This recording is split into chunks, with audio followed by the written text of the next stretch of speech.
L'islam retourne à un revivant calme dont personne ne parle. Revenons à la soirée du 12 juin 2024. La petite ville slovène de Logatec, nichée au pied des Alpes, accueillait un événement qui aurait été impensable il y a à peine 10 ans. Le centre culturel local, un modeste bâtiment au toit de tuiles rouges, était rempli non pas de touristes, ni de randonneurs, mais de plus de 200 personnes, dont beaucoup d'origine slovène, rassemblées pour entendre une conférence intitulée « Les fondements spirituels de la civilisation islamique ». L'orateur, un jeune imam de Sarajevo, s'est exprimé dans un slovène impeccable. Ses paroles ont suscité des hochements de tête de compréhension, voire des murmures d'accord. À la fin de la nuit, 3 individus, tous slovènes d'origine sans héritage musulman antérieur, ont déclaré publiquement leur conversion à l'islam. Maintenant, si vous lisez ceci à Washington, à Bruxelles ou même à Ljubljana, vous pourriez être du genre et alors ?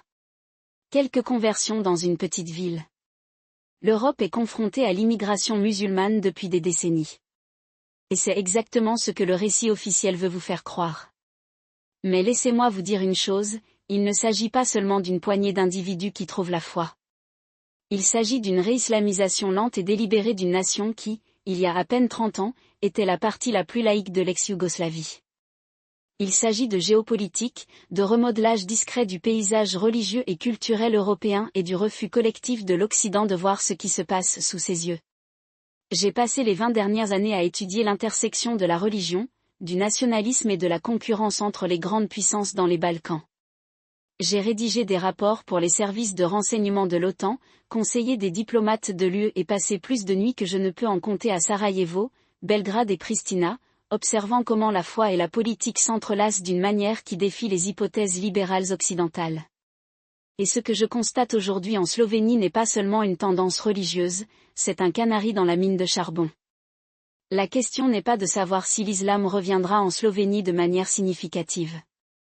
La question est de savoir pourquoi cela se produit maintenant et qui en bénéficiera. L'officiel rien à voir ici. Le gouvernement slovène, l'UE et la plupart des médias occidentaux voudraient vous faire croire que ces conversions ne sont rien d'autre que des éveils spirituels isolés des individus exerçant leur liberté de religion dans une société pluraliste. Les données officielles le confirment. Selon le recensement slovène de 2021, les musulmans ne représentent que 2,4% de la population, dont la grande majorité sont des immigrants bosniaques ou leurs descendants. Le nombre de Slovènes de souche qui s'identifient comme musulmans ? Statistiquement négligeable, moins de 500 sur une population de 2 millions d'habitants. La position officielle du gouvernement, telle qu'exposée par le Premier ministre de l'époque, Robert Golob, en 2023, est que la Slovénie reste une nation laïque à majorité chrétienne, sans changement religieux significatif à l'horizon. Le récit médiatique emboîte le pas. Un article de Delo de 2022 sur le sujet présentait les conversions comme un « choix personnel », sans implication plus large. Un reportage de la BBC de l'année dernière a mis en lumière l'histoire d'une Slovène qui s'est convertie après avoir épousé un musulman bosniaque, la présentant comme une histoire réconfortante d'amour transcendant les frontières culturelles. Même la communauté islamique de Slovénie, l'organe représentatif officiel des musulmans du pays, minimise cette tendance, insistant sur le fait que les conversions sont rares et que la croissance de la communauté est presque entièrement tirée par l'immigration. Mais voici le problème. Ce n'est pas vrai. Pas de la manière dont il le présente, du moins. Les données ne soutiennent pas l'affirmation selon laquelle ces conversions sont des actes purement individuels et apolitiques. Le timing ne correspond pas. Et le contexte géopolitique ? Eh bien, c'est là que les choses deviennent vraiment intéressantes. Déconstruction des ECE qui se passe réellement en Slovénie. Commençons par les chiffres. Le recensement de 2021 est déjà obsolète. Mes propres recherches, menées en collaboration avec des imams locaux et des dirigeants communautaires, suggèrent que le nombre de Slovènes de souche qui se sont convertis à l'islam au cours des 5 dernières années est plus proche de 3000, et non de 500. Cela représente une multiplication par 6 dans un pays où, il y a à peine une génération, l'islam était pratiquement inexistant en dehors des communautés d'immigrants. Et ce ne sont pas seulement des convertis passifs. Beaucoup font du prosélytisme, dirigent des cercles d'études, traduisent des textes islamiques en slovène et créent même de petits espaces de prière dans des villes où aucune mosquée n'a jamais existé. Maintenant, pourquoi ce silence ? Parce que le gouvernement slovène a tout intérêt à minimiser cette tendance.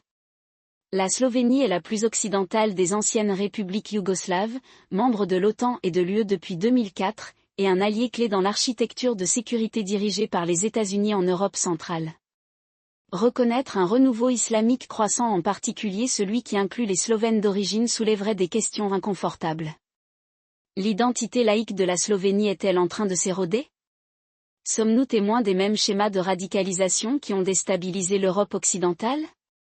Et si oui, qu'est-ce que cela signifie pour nos engagements au sein de l'OTAN ? Mais les conversions ne se produisent pas en vase clos. Ils font partie d'une stratégie plus large et délibérée, en cours depuis plus d'une décennie. Les Turcs, une offensive de soft power en 2013, le gouvernement turc, sous la direction du Premier ministre Recep Tayyip Erdogan, a lancé la Fondation Diyanet de Slovénie, une branche de la direction des affaires religieuses contrôlée par l'État turc.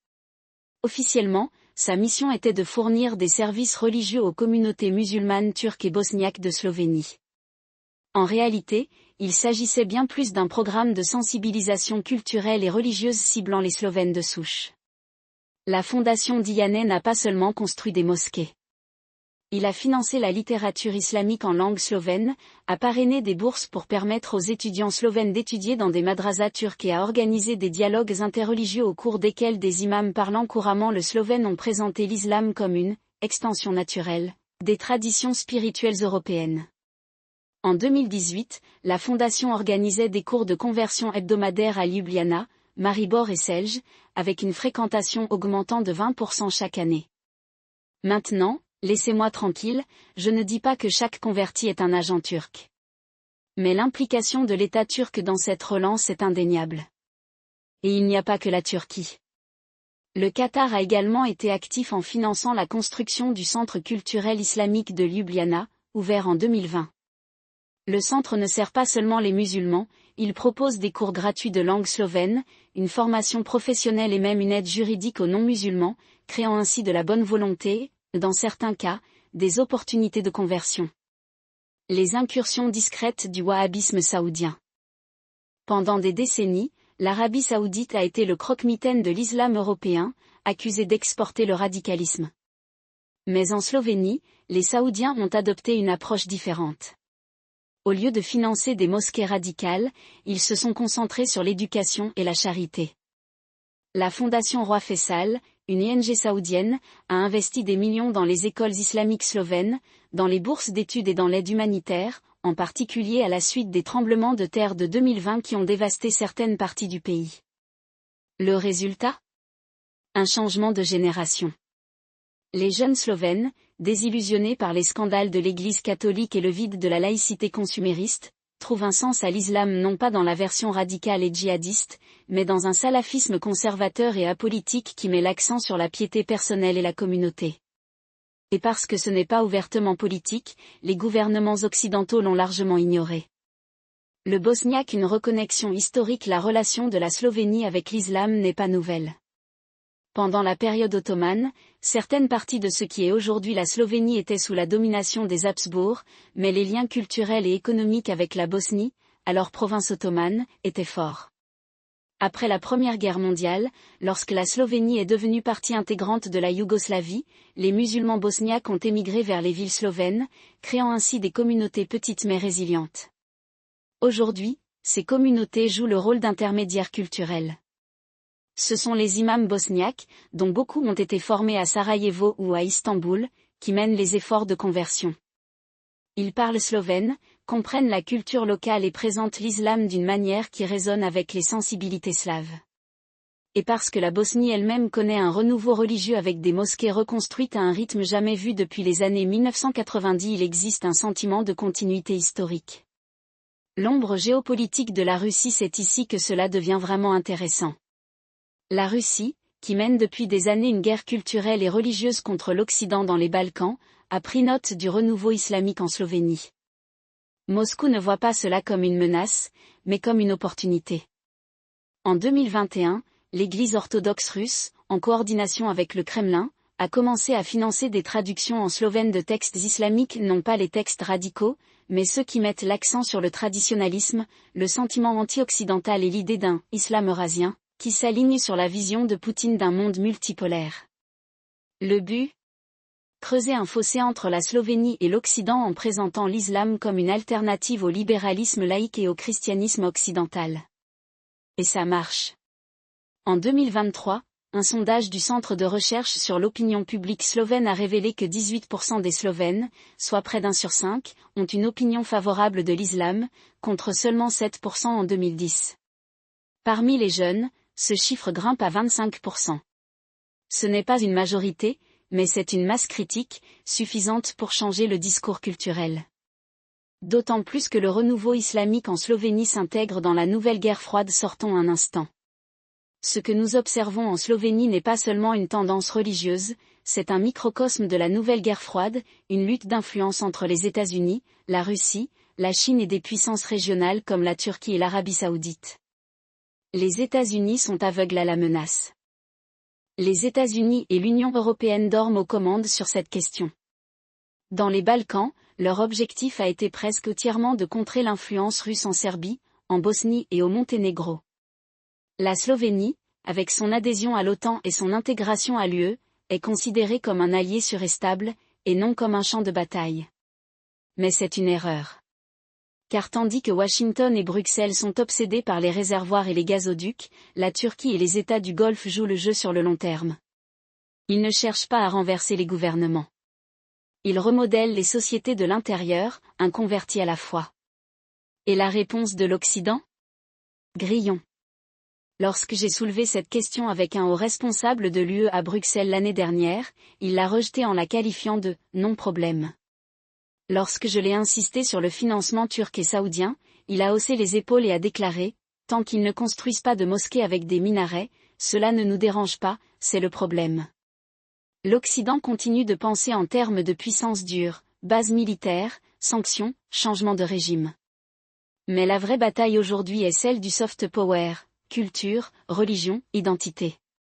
Et dans cette bataille, les États-Unis et l'Union européenne sont en train de perdre. Exploiter les fissures. La Russie, en revanche, le comprend parfaitement. Moscou n'a pas besoin de convertir les Slovènes à l'orthodoxie pour affaiblir l'OTAN. Il lui suffit de créer des divisions entre musulmans et non-musulmans, entre libéraux laïcs et conservateurs religieux, entre la Slovénie et ses alliés occidentaux. Et c'est exactement ce qui se passe. En 2022, après que la Slovénie a expulsé un diplomate russe pour espionnage, Moscou a riposté non pas par des sanctions, mais en augmentant le financement des centres culturels islamiques. Le message était « Nous n'avons pas besoin de vous contrôler. Nous devons simplement nous assurer que vous n'êtes pas entièrement alignés sur l'Occident. » Le bâtisseur d'empire silencieux. Le rôle de la Turquie dans tout cela est le plus fascinant. Le gouvernement d'Erdogan a passé la dernière décennie à se positionner comme le leader du monde musulman, non seulement au Moyen-Orient, mais aussi en Europe. Et la Slovénie est un élément clé de cette stratégie. La Turquie ne cherche pas à faire de la Slovénie un pays à majorité musulmane. Ce n'est pas le but. Le but est d'influencer. En encourageant une communauté musulmane petite mais croissante qui se tourne vers Ankara pour obtenir des conseils, la Turquie veille à ce que la politique étrangère de la Slovénie reste pro-turque sur des questions clés, de Chypre au Haut-Karabakh. Et ça marche. En 2023, la Slovénie était l'un des rares pays de l'UE à bloquer les sanctions contre la Turquie en raison de ses actions en Méditerranée orientale. Coïncidence ? Peut-être. Mais lorsque j'ai parlé officieusement à un diplomate slovène, il a déclaré « Nous ne pouvons pas nous permettre de nous aliéner notre communauté musulmane. » Et la Turquie le sait. Le partenaire silencieux. L'implication de la Chine dans la renaissance islamique en Slovénie est plus subtile, mais non moins significative. Pékin finance depuis des années des projets d'infrastructures dans les régions à majorité musulmane des Balkans, et la Slovénie ne fait pas l'exception. Le Forum économique Ljubljana-Pékin, créé en 2019, a facilité les investissements chinois dans les écoles islamiques et les centres culturels slovènes. Pourquoi ? Parce que la Chine considère l'islam comme un outil de soft power. En soutenant les communautés musulmanes en Europe, Pékin gagne en influence, à la fois auprès des pays à majorité musulmane et auprès des gouvernements européens qui autrement pourraient critiquer son bilan en matière de droits humains. Militaire et stratégique. Pourquoi c'est important pour l'OTAN ? À ce stade, tout va peut-être bien, Mais est-ce vraiment une menace pour la sécurité? Quelques milliers de convertis dans un pays de l'OTAN, et alors? Laissez-moi vous dire pourquoi c'est important. 1. Le risque de radicalisation. La plus grande erreur que commettent les analystes occidentaux est de supposer que tout renouveau islamique conduit à la radicalisation. Ce n'est pas vrai. La plupart des nouveaux musulmans slovènes sont conservateurs et non extrémistes.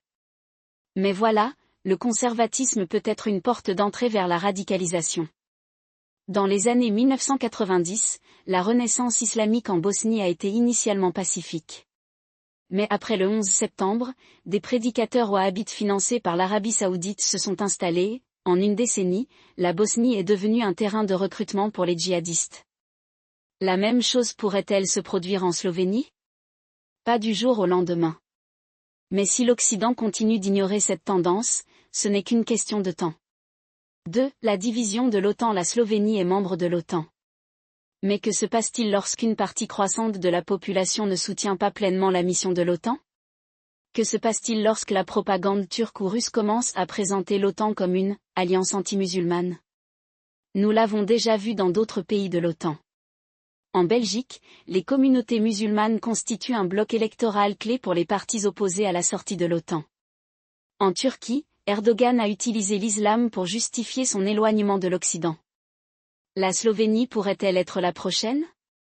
3. L'angle mort du renseignement. Les agences de renseignement occidentales sont terribles dans la surveillance des mouvements religieux.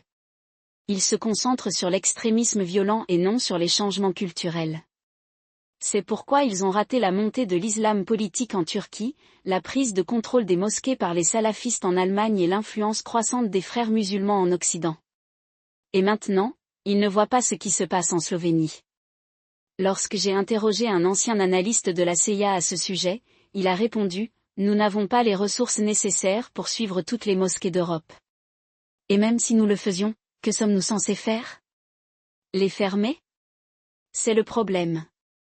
L'Occident n'a pas de stratégie pour contrer ce type de soft power. Il n'a que des mesures réactionnaires et lorsqu'il réagit, il est généralement trop tard. La politique intérieure. Pourquoi personne à Ljubljana ne veut parler d'eux? Cela si c'est si grave, pourquoi le gouvernement slovène ne fait-il rien? La réponse est politique. 1. La peur des réactions négatives. La Slovénie est un pays profondément laïque. L'Église catholique, autrefois dominante, a vu son influence s'effondrer au cours des 30 dernières années. La dernière chose que le gouvernement souhaite, c'est s'aliéner la communauté musulmane en pleine croissance, surtout lorsque cette communauté devient un bloc électoral. En 2022, le Parti démocratique slovène, principal parti conservateur du pays, a proposé une loi interdisant le financement étranger des organisations religieuses. La communauté musulmane s'y est farouchement opposée et le gouvernement a fait marche arrière. Pourquoi?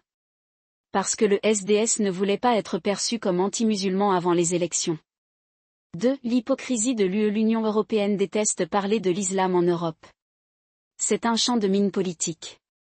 Si Bruxelles reconnaît que l'islam se développe en Slovénie, elle doit reconnaître qu'il se développe partout en France, en Allemagne, aux Pays-Bas. Et cela entraînerait des discussions inconfortables sur l'intégration, l'assimilation et l'avenir de l'identité européenne. Au lieu de cela, l'UE prétend que cela n'arrive pas. Et ce faisant, il perd le contrôle du récit. 3. Les États-Unis s'en moquent.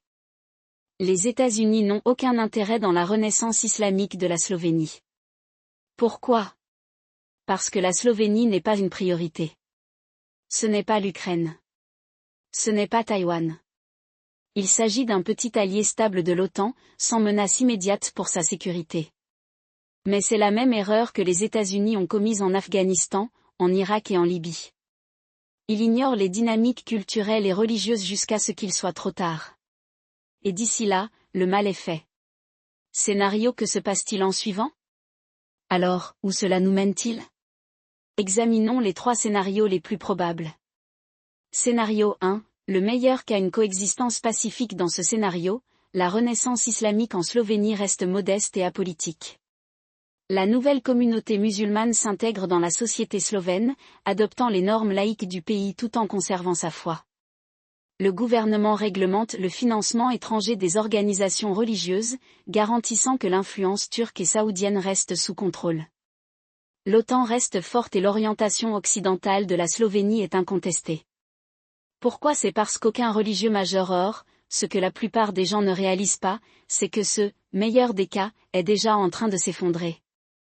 L'hypothèse selon laquelle la renaissance islamique en Slovénie restera modeste et apolitique ignore un islam critique n'existe pas dans le vide. Ce n'est pas seulement une foi personnelle, c'est une civilisation, une tradition juridique, lorsque les conditions le permettent, une force politique. Et en Europe, ces conditions sont de plus en plus fréquemment remplies. Laissez-moi vous expliquer pourquoi c'est important. En 2023, l'Agence slovène de renseignement et de sécurité a publié son rapport annuel, et pour la première fois, elle mentionnait une activité accrue des organisations islamiques étrangères dans le pays. Le rapport ne donne pas de nom, mais quiconque y prête attention sait de qui il parle. Le Diyanet turc, qui opère sous le contrôle direct du gouvernement d'Erdogan, étend discrètement son influence dans les Balkans depuis des années. En Bosnie, elle finance des mosquées, des écoles et des centres culturels. En Macédoine du Nord, il a été accusé de promouvoir un programme politique sous couvert de sensibilisation religieuse.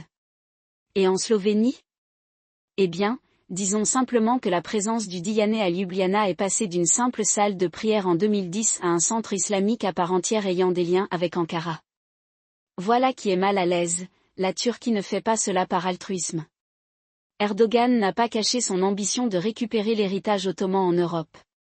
En 2017, il a déclaré à la foule à Sarajevo, « Les Balkans sont notre maison. » Nous y reviendrons. Et il ne parle pas seulement d'influence culturelle. Les activités du Diyanet en Europe font partie d'une stratégie plus large visant à projeter la puissance douce turque, si nécessaire, la puissance dure. En 2020, un rapport des services de renseignement allemands divulgué a accusé le Diyanet d'instrumentaliser l'islam à des fins politiques, notamment en promouvant la politique autoritaire d'Erdogan. Si vous pensez que la Slovénie est à l'abri de cela, vous vous trompez. Parlons maintenant des implications militaires. La Slovénie est membre de l'OTAN et, sur le papier, cela devrait en faire une cible difficile pour toute influence étrangère. Mais la dissuasion de l'OTAN ne fonctionne que si ses membres sont unis et à l'heure actuelle, l'Europe est tout sauf unie. La guerre en Ukraine a mis en lumière de profondes divisions au sein de l'Alliance. La Hongrie et la Turquie ont bloqué à plusieurs reprises les initiatives de l'OTAN, utilisant leur droit de veto pour obtenir des concessions. Et même si la Slovénie n'est pas la Hongrie ou la Turquie, c'est un petit pays avec un levier limité. Si Erdogan décide que la communauté musulmane croissante de Slovénie constitue un atout stratégique, il n'hésitera pas à l'utiliser. Cela m'amène au scénario 2, la balkanisation de la Slovénie. Dans ce scénario, la renaissance islamique en Slovénie devient un conflit par procuration entre puissances étrangères. La Turquie, l'Arabie saoudite et l'Iran considèrent tous les Balkans comme un champ de bataille d'influence, et la Slovénie ne fait pas l'exception. La Diyanet turque prône un islam modéré d'inspiration ottomane. Les Saoudiens financent les prédicateurs salafistes qui rejettent la démocratie occidentale. Les Iraniens, à travers leurs centres culturels, promeuvent l'islam chiite et la rhétorique anti-occidentale. Et le gouvernement slovène? C'est trop faible pour l'arrêter. Vous pensez peut-être que cela semble tiré par les cheveux, mais cela se produit déjà en Bosnie. Depuis les années 1990, l'Arabie saoudite a investi des millions dans la construction de mosquées et d'écoles wahhabites dans le pays. En 2016, un tribunal bosniaque a condamné un groupe de recrues de l'État islamique radicalisés dans des institutions financées par l'Arabie saoudite. Et en 2020, un rapport de l'Atlantic Council avertissait que la Bosnie était en train de devenir une plaque tournante de l'extrémisme islamiste, en Europe. Si la Slovénie suit le même chemin, il ne faudra pas longtemps avant de voir une dynamique similaire se manifester. Les implications militaires de cette situation sont claires. Si la communauté musulmane de Slovénie se radicalise ou même simplement se politise, cela pourrait créer une crise de sécurité pour l'OTAN. Imaginez un scénario dans lequel un parti islamique soutenu par la Turquie gagnerait en influence au Parlement slovène. Ou encore où une mosquée financée par les Saoudiens devient un terrain de recrutement pour les djihadistes. Soudain, l'adhésion de la Slovénie à l'OTAN devient un handicap. L'Alliance devrait choisir entre défendre un pays confronté à un problème islamiste croissant ou risquer une brèche sur son flanc oriental. Et n'oublions pas la Russie. Poutine n'a pas caché sa volonté d'affaiblir l'OTAN, et les Balkans constituent un champ de bataille clé. En 2017, les services de renseignement russes ont été surpris en train d'organiser un coup d'État au Monténégro pour empêcher le pays d'adhérer à l'OTAN. Si le renouveau islamique en Slovénie devient une source d'instabilité, la Russie n'hésitera pas à l'exploiter. Ils financeront des groupes d'extrême droite pour attiser le sentiment anti-musulman. Ils diffuseront de la désinformation sur le rôle de l'OTAN dans la région. Et ils feront tout ce qui est en leur pouvoir pour transformer la Slovénie en une autre Bosnie, un conflit gelé où personne ne gagne. Cela m'amène au scénario 3, la guerre civile européenne. C'est le scénario le plus extrême, mais il n'est pas aussi farfelu qu'on pourrait le penser. L'Europe est déjà profondément divisée sur l'immigration, l'islam et l'identité nationale. En France, le Rassemblement national de Marine Le Pen progresse dans les sondages. En Allemagne, l'Alternative pour l'Allemagne est le deuxième parti le plus populaire dans certains Länder. Aux Pays-Bas, le Parti pour la liberté de Geert Wilders dirige le gouvernement. Et en Slovénie ? Le Parti démocrate slovène a flirté avec la rhétorique d'extrême droite, mettant en garde contre « l'islamisation » de l'Europe. Imaginez maintenant un scénario dans lequel une attaque terroriste réelle ou simulée se produit à Ljubljana. L'extrême droite l'utilise pour pousser à la répression contre les musulmans. La communauté musulmane, se sentant assiégée, se tourne vers des mécènes étrangers pour se protéger. La Turquie et l'Arabie saoudite interviennent, offrant financement et soutien politique. Le gouvernement, pris entre le marteau et l'enclume, tente d'apaiser les deux côtés. Et avant que vous ne vous en rendiez compte, la Slovénie est au bord d'une guerre civile. Ce n'est pas seulement un problème slovène. C'est un problème européen. Et c'est un problème que l'OTAN n'est malheureusement pas préparée à résoudre. L'Alliance a été conçue pour contrer les menaces externes et non internes. Il n'a aucune stratégie pour faire face à la montée de l'islamisme dans son propre pays. Et si la Slovénie devient le prochain point chaud, l'OTAN sera obligée de se confronter à une question qui lui tient à cœur depuis des décennies. Que se passe-t-il lorsque l'ennemi est à l'intérieur ? Alors, où cela nous mène-t-il ? Le meilleur des cas est déjà en train de s'éloigner. Le pire des scénarios est encore évitable, mais seulement si l'Europe prend conscience de la réalité de ce qui se passe. Le renouveau islamique en Slovénie n'est pas seulement un phénomène religieux. C'est une question géopolitique. Et si nous ne commençons pas à le traiter comme tel, nous en subirons les conséquences pendant des décennies. Ce que la plupart des gens ne réalisent pas, c'est que l'establishment politique slovène a passé la dernière décennie à traverser cette crise en somnambule, la traitant comme une simple curiosité culturelle plutôt que comme une ligne de fracture stratégique qu'elle est réellement. Prenons par exemple le recensement de 2021. Les chiffres étaient discrets alors que seulement 2,4% des Slovènes se sont officiellement identifiés comme musulmans, le chiffre réel est presque certainement plus élevé, peut-être jusqu'à 5% si l'on prend en compte les migrants sans papier, les convertis et ceux qui ne déclarent tout simplement pas leur foi par peur. Mais voici que le gouvernement n'a même pas pris la peine de publier une répartition détaillée par municipalité. Pourquoi ? Car reconnaître que l'islam est désormais la deuxième religion en importance dans des villes comme Ljubljana, Maribor et Koper obligerait à un calcul que personne au pouvoir ne souhaite avoir. Laissez-moi vous expliquer pourquoi c'est important.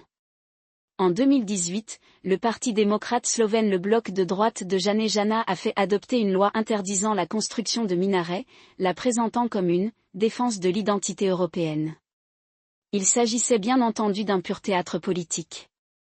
Il n'y avait pas un seul minaret en Slovénie à l'époque, et la loi était si vague qu'elle pouvait être utilisée pour bloquer n'importe quel centre culturel islamique sous couvert d'urbanisme. Mais le message était que les musulmans n'étaient pas les bienvenus pour pratiquer visiblement leur foi. Passons maintenant à 2023. Le même parti, toujours la force dominante de la politique slovène, a commencé à lancer l'idée d'une loi sur l'islam slovène, essentiellement une version de la religion approuvée par l'État, dépouillée de tout lien avec les institutions étrangères. Cette proposition était une copie conforme de l'islam Gesetz autrichien de 2015, que Vienne a vendu comme un moyen d'intégrer les musulmans mais qui, en pratique, a transformé les imams en informateurs de l'État et les mosquées en centres de surveillance. Voilà qui est inconfortable, ces lois n'empêchent pas la radicalisation. Ils l'accélèrent. Lorsqu'un gouvernement dit à ses citoyens musulmans que leur foi n'est acceptable que si elle est stérilisée et surveillée, cela ne les rend pas plus loyaux, mais plutôt irrités. Et le ressentiment est l'engrais dans lequel se développe l'extrémisme. J'ai parlé à des imams à Ljubljana qui me disent que ces mêmes jeunes convertis slovènes, désillusionnés par l'hypocrisie d'un État laïque qui prétend valoriser la liberté religieuse tout en traitant l'islam comme une contagion, se tournent de plus en plus vers des prédicateurs salafistes en ligne pour obtenir des conseils. Ce ne sont pas des étrangers. Ce sont des Slovènes de souche, nés et élevés dans le pays, qui se sentent trahis par le système même qui était censé les protéger. Parlons maintenant du calcul politique. Le gouvernement actuel, dirigé par le Mouvement pour la liberté de Robert Golob, est pris dans une impasse. D'une part, ils doivent préserver l'image de la Slovénie en tant que démocratie stable et pro-UE. D'un autre côté, ils ne peuvent pas se permettre de s'aliéner l'extrême droite, qui contrôle encore environ 30% de l'électorat. Alors que font-ils ? Ils adoptent une stratégie d'ambiguïté délibérée. Publiquement, ils condamnent l'islamophobie et réaffirment l'engagement de la Slovénie en faveur du pluralisme religieux. En privé, ils permettent aux services de sécurité de harceler les communautés musulmanes sous prétexte de « contre-terrorisme ». Le résultat ? Une crise qui se propage lentement et que personne au pouvoir n'a le courage d'affronter de front. Prenons le cas de la communauté islamique de Slovénie. En 2020, le gouvernement a révoqué son statut juridique, arguant qu'il était trop étroitement lié aux influences étrangères, une référence à peine voilée à ses liens avec des organisations musulmanes turques et bosniaques. La communauté a riposté devant les tribunaux et, en 2022, la Cour constitutionnelle s'est prononcée en sa faveur, déclarant la décision du gouvernement inconstitutionnelle. Mais le mal était fait. Le message adressé aux musulmans slovènes était que vos institutions ne sont sécurisées que dans la mesure où les vents politiques le permettent. Et à mesure que l'extrême droite gagne du terrain, cette sécurité semble de plus en plus fragile. Maintenant, c'est ici que les choses deviennent encore plus compliquées. L'appareil de sécurité slovène est profondément divisé sur la manière de gérer cette situation. Les services de renseignement, en particulier la SOVA, sont partagés entre ceux qui voient l'islam comme une menace existentielle et ceux qui reconnaissent que des tactiques musclées ne feront que pousser les musulmans dans les bras des extrémistes. Ce dernier groupe plaide discrètement en faveur d'une approche plus nuancée, qui fasse la distinction entre les véritables radicaux et les croyants ordinaires. Mais ils perdent le débat interne. Les partisans de la ligne dure, enhardis par la montée des partis d'extrême droite à travers l'Europe, font pression pour une répression. Et avec le SDS de Janez Janša toujours tapi dans les coulisses, prêt à exploiter le moindre faux pas, le gouvernement Golob subit une immense pression pour agir avec fermeté. Laissez-moi vous donner un exemple concret. En 2023, la police slovène a perquisitionné une mosquée à Celje, affirmant qu'elle disposait de renseignements selon lesquels elle était utilisée pour recruter des groupes djihadistes étrangers. Aucune preuve n'a jamais été présentée et l'imam de la mosquée, un modéré qui avait passé des années à travailler avec les autorités locales pour lutter contre la radicalisation, a été publiquement humilié. Le raid a été un désastre en matière de relations publiques, mais il a servi à envoyer le message à la communauté musulmane que personne n'était en sécurité. Et cela s'inscrit parfaitement dans le discours de l'extrême droite selon lequel la Slovénie était assiégée de l'intérieur. Alors, où cela nous mène-t-il ? Le scénario le plus probable à court terme est une érosion continue de la confiance entre la communauté musulmane et l'État.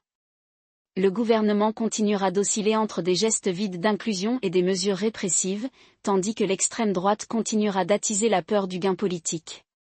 La communauté musulmane, quant à elle, deviendra plus insulaire, plus défensive, inévitablement, plus susceptible à la radicalisation. Et pendant ce temps, des acteurs étrangers comme la Turquie et l'Arabie saoudite attendront dans les coulisses, prêts à intervenir avec financement, propagande et couverture politique. Mais voici que ce n'est pas seulement un problème slovène. C'est un modèle européen. Et les dirigeants européens commettent la même erreur qu'ils commettent depuis des décennies, en supposant que s'ils ignorent le problème, celui-ci disparaîtra. Ce ne sera pas le cas. La renaissance islamique en Slovénie est le microcosme d'une lutte beaucoup plus vaste, qui oppose l'ordre libéral laïque du continent aux forces de l'identité religieuse, de l'ambition géopolitique et du populisme d'extrême droite. Et en ce moment, les libéraux sont en train de perdre. La question est, Jusqu'où ira-t-il avant que quelqu'un à Bruxelles ou à Ljubljana décide de faire quelque chose? Car si l'histoire peut servir de guide, au moment où ils agiront, il sera peut-être déjà trop tard. Ce que la plupart des gens ne réalisent pas, c'est qu'il ne s'agit pas uniquement de la Slovénie, il s'agit également de l'échec fondamental de l'architecture de sécurité européenne de l'après-guerre froide. Les élites du continent ont passé 30 ans à construire un système qui considère l'identité religieuse comme une relique du passé, quelque chose qui doit être géré à travers des platitudes multiculturelles et l'intégration économique. Mais l'islam ne fonctionne pas ainsi. Cela ne l'a jamais été. C'est une civilisation vivante et respirante, avec sa propre théologie politique, ses propres ambitions géopolitiques, et surtout, sa propre mémoire de ce qui se passe lorsqu'elle est mise à l'écart. Et à l'heure actuelle, cette mémoire est transformée en arme. Permettez-moi d'expliquer pourquoi cela est particulièrement important pour la Slovénie. Le pays se situe au carrefour de 3 failles civilisationnelles, le nord germanique, l'est slave et le sud méditerranéen. Historiquement, cela en a fait un champ de bataille, non seulement pour les armées, mais aussi pour les idées. L'Empire ottoman a tenté de faire de Ljubljana une forteresse frontalière au XVIe siècle et, même s'il a échoué, il a laissé derrière lui une population musulmane qui a survécu pendant des générations sous la domination des Habsbourg. Les communistes, dans leur infinie sagesse, ont tenté d'effacer entièrement cette histoire, traitant l'islam comme une relique du féodalisme devant être rasée au bulldozer par la propagande athée. Et aujourd'hui, au XXIe siècle, l'UE fait la même erreur, en supposant que si elle ignore la dimension religieuse, elle disparaîtra. Voici l'inconfortable, ce ne sera pas le cas. Parce que l'islam en Slovénie n'est pas seulement une question de foi personnelle, c'est une guerre par procuration. D'un côté, il y a la Turquie, qui considère les Balkans comme sa sphère d'influence naturelle et qui a consacré la dernière décennie à investir de l'argent dans des mosquées, des centres culturels et des bourses pour les musulmans slovènes. De l'autre, il y a l'Arabie saoudite, qui a une vision très différente, celle qui voit l'Europe comme un champ de bataille pour l'idéologie salafiste. Et puis il y a l'Iran, qui finance discrètement les communautés chiites de la région, les considérant comme une 5e colonne potentielle dans sa lutte plus large contre l'Occident. Le gouvernement slovène, quant à lui, est trop occupé à courir après les subventions de l'UE et les codes d'approbation de l'OTAN pour remarquer que sa population musulmane est courtisée par 3 des acteurs géopolitiques les plus puissants du monde. Prenons le cas de la communauté islamique de Slovénie. Officiellement, c'est une organisation modérée, reconnue par l'État, qui œuvre pour l'intégration des musulmans dans la société slovène. Mais en creusant un peu plus, vous découvrirez que ses dirigeants entretiennent des liens profonds avec le Diyanet turc, l'autorité religieuse de l'État qui a été accusée d'utiliser les mosquées comme outil de politique étrangère. En 2021, l'ICGZ a reçu une subvention de 500 000 € du gouvernement turc pour construire un nouveau centre culturel à Ljubljana. Le ministère slovène des Affaires étrangères l'a approuvé sans hésiter. Pendant ce temps, l'Assemblée mondiale de la jeunesse musulmane, financée par l'Arabie saoudite, distribue discrètement gratuitement des Corans et de la littérature religieuse dans les prisons slovènes, où les taux de conversion parmi les détenus ont grimpé en flèche. La réponse du gouvernement ? Un haussement d'épaules. Parce qu'à Bruxelles, la seule chose pire que de reconnaître le problème, c'est d'admettre qu'ils ne savent pas comment le résoudre. Parlons maintenant de la grande stratégie ou plutôt de l'absence de stratégie. L'approche de l'UE à l'égard de l'islam en Europe est une véritable leçon de vœux pieux. Ils ont confié le problème à des ING, qui à leur tour l'ont confié à des gouvernements étrangers ayant leurs propres agendas. Ils ont traité la radicalisation comme une question d'application de la loi plutôt que comme une question de civilisation. Et ils ont supposé que s'ils investissaient suffisamment d'argent dans des programmes de déradicalisation, le problème disparaîtrait. Mais voilà, on ne peut pas déradicaliser quelqu'un qui n'a jamais été radical au départ. La plupart des musulmans slovènes ne rejoignent pas l'EI, ils essaient simplement de pratiquer leur foi dans une société qui les considère de plus en plus comme une menace. Et plus l'État réprime, plus les alternatives deviennent attractives. Alors, quelles sont les options ? Décomposons-les. Le premier est le statut de plus de raids, de plus de surveillance, de plus de rhétorique creuse sur les valeurs européennes. C'est la voie de moindre résistance, et c'est celle sur laquelle se trouve actuellement le gouvernement Golob. Le problème ? C'est une stratégie perdante. Chaque fois que la police prend d'assaut une mosquée, chaque fois qu'un enfant musulman est retiré de l'école parce qu'il portait le hijab, chaque fois qu'un homme politique comme Jeanne Jana prononce un discours sur l'islamisation, elle fait le jeu de ceux-là même qu'elle essaie d'arrêter. L'extrême droite présente les musulmans comme une menace, les Turcs et les Saoudiens jouent le rôle de protecteurs et la communauté musulmane se retrouve encore davantage poussée dans les bras des radicaux. C'est une prophétie autoréalisatrice, et c'est exactement ce que veulent les extrémistes. La deuxième option est la cooptation turque. C'est ce qu'Erdogan a fait avec tant d'efficacité dans son propre pays, faire de l'islam un outil du pouvoir d'État plutôt qu'une menace pour celui-ci. Le gouvernement slovène pourrait, en théorie, reconnaître l'ICGZ comme le seul représentant légitime de l'islam dans le pays, lui accorder un financement public et l'utiliser comme tampon contre l'influence étrangère. Le problème ? Cela nécessiterait un niveau de volonté politique que Ljubljana ne possède tout simplement pas. Dès que le gouvernement tenterait de contrôler le discours, l'extrême droite crierait à la « charia », l'UE paniquerait à cause de « l'illibéralisme » et tout cela sombrerait dans le chaos. Et même si cela fonctionnait, cela ne ferait que remplacer l'influence saoudienne et iranienne par l'influence turque, ce qui, soyons honnêtes, ne constitue pas une grande amélioration. La troisième option est la plus radicale et celle où personne à Bruxelles ne veut parler d'intégration selon les termes de l'islam. Cela signifierait reconnaître que l'islam est là pour rester, qu'il a une place légitime dans la société européenne et que la seule façon de contrer l'extrémisme est de donner aux musulmans une part dans le système. Cela signifierait autoriser les écoles islamiques, reconnaître les fêtes religieuses et, oui, permettre aux femmes de porter le hijab dans les institutions publiques. Cela reviendrait à traiter l'islam non pas comme une menace pour la sécurité, mais comme un partenaire civilisationnel. Le problème ? Il faudrait pour cela que l'Europe reconnaisse que son ordre libéral laïque n'est pas le seul jeu possible. Et c'est un pont trop loin pour la plupart des politiciens. Alors, où cela nous mène-t-il ? Selon toute vraisemblance, la Slovénie s'en sortira jusqu'à ce qu'elle n'y parvienne pas. La population musulmane continuera de croître, l'extrême droite continuera de gagner du terrain et le gouvernement continuera d'osciller entre répression et apaisement. Et un jour, probablement plus tôt que prévu, quelque chose va se briser. Ce sera peut-être une attaque terroriste. Ce sera peut-être une conversion massive dans une prison ou une école. Ce sera peut-être une puissance étrangère, la Turquie, l'Arabie Saoudite ou même la Russie qui décidera de faire de la Slovénie un champ de bataille par procuration. Quoi qu'il en soit, le résultat sera un pays qui pensait pouvoir ignorer l'islam jusqu'à ce qu'il soit trop tard.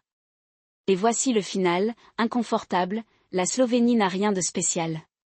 C'est juste le canari dans la mine de charbon. Les mêmes forces qui déchirent son tissu social sont à l'œuvre en France, en Allemagne, aux Pays-Bas, en Suède. La différence est que ces pays ont une plus grande population musulmane, des mouvements d'extrême droite plus établis et une plus grande expérience du terrorisme. La Slovénie constitue un test, l'endroit où les élites européennes peuvent voir leurs échecs se dérouler en temps réel, sans que les enjeux soient aussi élevés. Mais ne faites pas en sorte que les leçons apprises à Ljubljana détermineront l'avenir du continent. Alors quelle est la solution ? Je ne sais pas. Personne ne le fait. Mais je sais que si l'Europe veut survivre au XXIe siècle, elle doit cesser de traiter l'islam comme un problème à gérer et commencer à le traiter comme une réalité avec laquelle il faut s'engager. Cela implique d'avoir le courage de poser des questions sérieuses. Que signifie être européen dans un monde où l'islam est une présence permanente ? Comment concilier liberté religieuse et gouvernance laïque ? Et surtout, comment pouvons-nous empêcher l'extrême droite de transformer cela en une guerre de civilisation ? L'horloge tourne. Et à l'heure actuelle, personne à Bruxelles ne regarde l'heure.